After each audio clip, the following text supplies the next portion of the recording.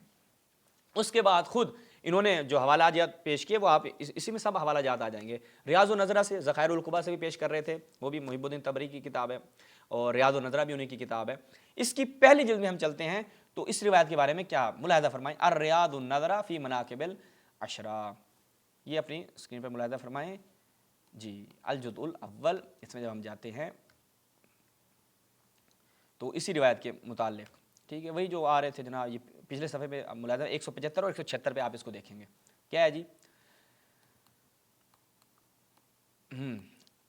فی وفی بعد طرقہ فکبر علیہ اربع، بس اس یعنی اس طرح کے متن کے جو بعض طرق آئے ہیں ان میں کیا ہے، 4 تکبیریں کہیں، وہذا، اچھا یہ بات ٹھیک ہے، نہیں، محب الدین طبری صاحب کہتے ہیں وہذا مغایر لما جاء فی الصحیح، یہ مغایرت رکھتی ہے، مخالف ہے کس کے، اس بات کے کہ جو صحیح، یعنی صحیح بخاری میں جو بات آئی ہے، صحیح مسلم میں جو بات آئی ہے اس سے یہ بات ٹکراتی ہے۔ فَإِنَّهُ وَرَدَ فِي الصَّحِيحِ، کیوں، اس لیے کہ جو چیز صحیح مسلم میں، صحیح بخاری میں وارد ہوئی ہے وہ یہ کہ ان علی لم یبایع ابا بکر حتی ماتت فاطمہ، کہ جناب زہرا سلام اللہ علیہ کی جب تک وفات نہیں ہو گئی امام علی نے جناب ابو بکر کی بیعت نہیں کی، اور وہاں پر یہ پوری داستان اور واقعہ نقل ہوا ہے کہ ان کو اصلاً اطلاع نہیں دی گئی، انہوں نے جب اطلاع نہیں تھی تو شرکت کہاں سے کر لی تھی، تو یہ چیز جو آپ بیان کر رہے ہیں 4 تکبیریں کہیں، یہ مغایرت رکھتی ہے، یہ بات ٹکراتی ہے۔ تو یہ جو آپ حوالے پیش کر رہے تھے تو یہ ان حوالوں کا آپ کی خدمت میں جواب تھا۔ اس کے بعد جو اگلی روایت ہے، اب آگے ہم دوسری روایت کی طرف۔ پہلی روایت کا ہم نے آپریشن کیا، 6 روایتیں ہیں ٹوٹل، اپنے ذہن میں رکھیے گا ناظرین، 6 روایتیں ہیں، انشاءاللہ 6 کا ہی آپ کی خدمت میں بیان کریں گے، کوئی بھی صحیح سند روایت نہیں ہے۔ ملاحظہ فرمائیں بغیۃ الباحث، اس میں جب ہم جاتے ہیں اس کی پہلی جلد میں صفحہ نمبر 371، روایت یہ ہے، ملاحظہ فرمائیں، اس کی سند بھی دیکھ لیں، فرات بن صائب، اس کو آپ نے اپنے ذہن میں رکھنا ہے، میمون ابن مہران عبداللہ ابن عمر سے یہ روایت ہے، ٹھیک ہے، وہ کیا ہے جی، یہ عبداللہ ابن عمر سے، وہ ابن عباس سے تھی، عبداللہ ابن عمر سے، اس کے روات کو بھی ذہن میں رکھنا ہے۔ وقبر ابو بکر علی فاطمہ اربع، 4 تکبیریں کہیں جناب ابو بکر نے حضرت زہرا سلام اللہ علیہ پر۔ اچھا جی، اب یہ روایت، اس روایت کا کیا سٹیٹس ہے، دوسری روایت میں کتنا دم خم ہے یہ بھی دیکھ لیتے ہیں۔ ہم چلتے ہیں اتحاف جناب بصیری کی کتاب، جب ہم اس میں جاتے ہیں، بارہ ہم اس کتاب سے مختلف حوالہ جات پیش کر چکے ہیں، تو وہ کہتے ہیں وقبر ابو بکر علی فاطمہ اربع، اگلے پیج پہ جائیں، کیا کہتے ہیں جی، رواہ الحارث بسند ضعیف، ضعیف سند کے ساتھ، بھائی جناب حارث جو ہیں وہ اس کو روایت کر رہے ہیں ضعیف سند کے ساتھ، لضعف فرات ابن صائب، کیوں، کیونکہ فرات ابن صائب جو ہے وہ ایک ضعیف راوی ہے، تو بس اس روایت کی سند کو بھی آپ کے ہی جناب بصیری صاحب نے، آپ کے علامہ صاحب نے کیا کہا ہے کہ سند ضعیف ہے۔ اب آ جائیں ابن حجر اسقلانی، آپ کہیں گے بھی بصیری کو ہم نہیں جانتے، ابن حجر اسقلانی اور اپنی کتاب المطالب العالیہ، اس کی 5ویں جلد، اس کے صفحہ نمبر 414 میں وہی روایت جناب فرات بن صائب کی عبداللہ بن عمر سے، خود کہتے ہیں ھذا اسناد ضعیف، یہ ملاحظہ فرمائیں جناب، ھذا اسناد ضعیف، اس روایت کی سند کیا ہے، ضعیف ہے۔ تو طاہر القادری صاحب ایسی ضعیف و من گھڑت روایات کے ساتھ تشیع کو آپ آ کر جو ہے وہ اس انداز سے شد و مد کے ساتھ بیان کریں۔ ملاحظہ فرمائیں المطالب العالیہ، پھر ابن حجر اسقلانی کی اس کتاب کے جو محقق ہیں، جو سلفی اور وہابی طبیعت کے ہیں، جو آپ سے بھی زیادہ شدید ہیں، عبدالعزیز شسری صاحب، وہ نیچے کیا کہتے ہیں اسی روایت کی، الحکم علیہ، کیا حکم لگاتے ہیں، الاسناد ضعیف جدا، بھائی تھوڑی بہتی بھی نہیں، بہت زیادہ اس روایت کی سند ضعیف ہے، کیونکہ اس میں فرات بن صائب ہے وہ متروک ہے، حفص بن حمزہ ہے وہ مستور ہے، تو بہت شدید ضعیف روایت سے آپ کیا ہے طاہر القادری صاحب استدلال کر رہے ہیں۔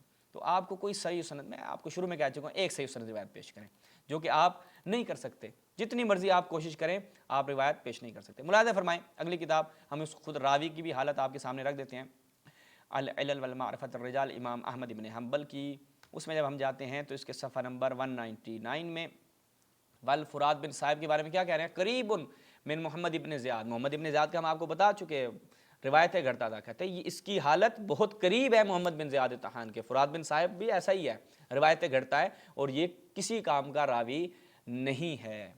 تو یہ احمد بن حنبل صاحب نے خود ایک مہر ثبت کر دی کس چیز پہ, کہ آپ اس روایت سے کبھی بھی استدلال نہیں کر سکتے. اس کے بعد ملاحظہ فرمائیں امام نسائی کی کتاب الضعفاء والمتروکین, جب ہم اس میں جاتے ہیں تو یہاں پر حرف فے میں جائیں گے, باب الفا میں فرات بن صاحب متروک الحدیث, ایک متروک الحدیث راوی ہے.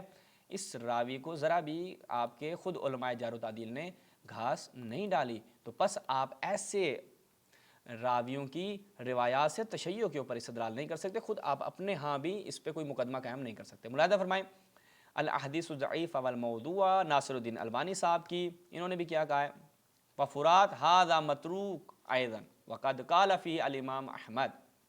وہی جو ہم پیچھے بھی بیان کر چکے ہیں, ناصر الدین البانی صاحب نے بھی اس ایک روایت کی سند کے بارے میں یہی حکم بیان کیا ہے. تو پس یہاں سے یہ چیز ثابت ہو جاتی ہے کہ آپ جن روایتوں کا سہارا لے رہے ہیں وہ روایتیں شدید ضعیف ہیں.